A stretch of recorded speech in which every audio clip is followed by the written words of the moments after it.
ఆలోచిద్దాం, ఆశీర్వదిద్దాం. ఉమ్మడి నల్గొండ, ఖమ్మం, వరంగల్ పట్టభద్రుల ప్రశ్నించే గొంతు తీన్మార్ మల్లన్నకు మొదటి ప్రాధాన్యత ఓటు వేసి గెలిపిద్దాం. ఎట్లుండే మీ బతుకులు గతమంతా తెలంగాణ రానప్పుడు, ఎట్లుండే మీ బతుకులు గతమంతా పాసుపోటు బ్రోకర్లు, ఎట్లుండే మీ బతుకులు గతమంతా డొక్కు స్కూటరు రైడులు, 10 ఈ పొద్దులో మీ ఇంట 1000 కోట్ల ఆస్తులు, తండ్రికొక ఫామ్ హౌస్, కొడుకుకొక ఫామ్ హౌస్, బిడ్డకొక ఫామ్ హౌస్ నేడు, అల్లుడు వారీషు సంతోషులేమో అంబానీ ఆదానీలకు పోటీ నేడు. ఏముండే మీ దగ్గర తెలంగాణ రాకన ముందు? ఇదే హరీష్ రావుకు 100 రూపాయలు పెట్టుకొని పెట్రోల్ తెచ్చుకునే శాతం అయింది, కానీ ఒక రూపాయి పెట్టి అగ్గిపెట్టే కొనలేని స్థితిలో ఉండే.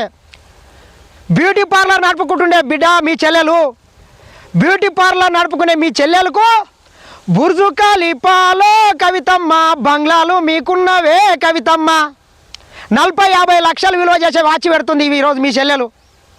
అమెరికాలో బంగ్లాలు, దుబాయ్లో బంగ్లాలు, హైదరాబాద్లో రాజభవనాలు, ఇవన్నీ ఎక్కడికి వెళ్ళి వచ్చినాయి బిడ్డ?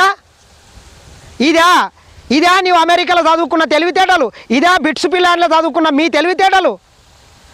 మా తల్లిదండ్రులకు శాత కాలేకుండొచ్చు, వ్యవసాయం చేసి ఉండొచ్చు, మేము చదువుకున్న విశ్వవిద్యాలయాలని నువ్వు పల్లీల బఠానీలతో ఎట్లా పోలుస్తావురా బిడ్డ? తెలంగాణ సమాజానికి, తెలంగాణ విద్యార్థి నిరుద్యోగ మిత్రులు కూడా మీరు ఆలోచన చేయండి.